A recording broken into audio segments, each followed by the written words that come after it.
Mao ni mga guys, mayong adlaw di ay mao ni ang kaganapan sa inayaray sa buhok sa mo attend sa JS Prom. Salamat ra pud ko aning ate ba nga full support. Siya gyud ang nag-ayo anang buhok. Tapos sila ra pud ang nang make up, ayan-ayan. Ang akong counterpart ra ni ang pagpalit sa sinina. Maingon na ni akong anak nga unsa man ka mama bisan pagsudlay sa buhok wala man kay kaambag. Wala jud taon mga guys kay wa ko hibang kaagan anang inana-inana. Ayad-ayad, make up, hairdo. Pastilan babaye ni akong anak pero wa jud ko anay sa labutan unya. Mapungot pug ko na kasi kog sudlay-sudlay anang buhok, haguan ko. Pasalamat ra po sa ate nga todo support tanawa. Sila rin nagsabot ana ug unsaon nila pag ayad. Wala may gasto. Kay wala naman milibayad. Ang uban namayad pa man sila, mahal kaya ng hair and makeup.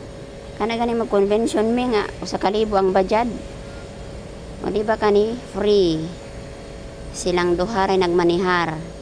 Ang ako nga inahan sige rag tan-aw sa ilaha unsa ilang gipang buhat diha. Di ba?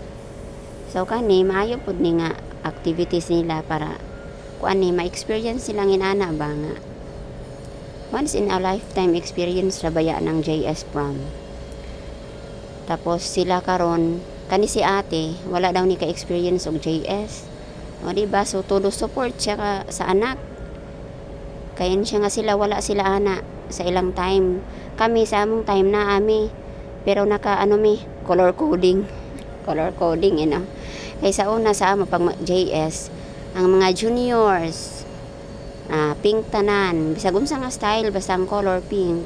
Tapos ang seniors blue. O di ba ma-recognize nami kung asa ang seniors ug ang junior. Di ba?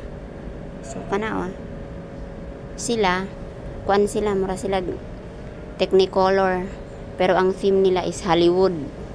Bahala na sila basta ang importante sa ilahan mag-enjoy, ma-experience nila ang mga butang inana kay mao daw na ang way or ang akani nga JS Prom para makuan nila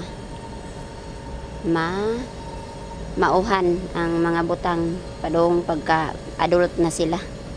Wala ka mao sa istorya mga guys. Mao na lato nag-grab rami diring dapita kay mas barato kaysa magtawag mig taxi. Mas affordable ang presyo sa Grab padung sa school.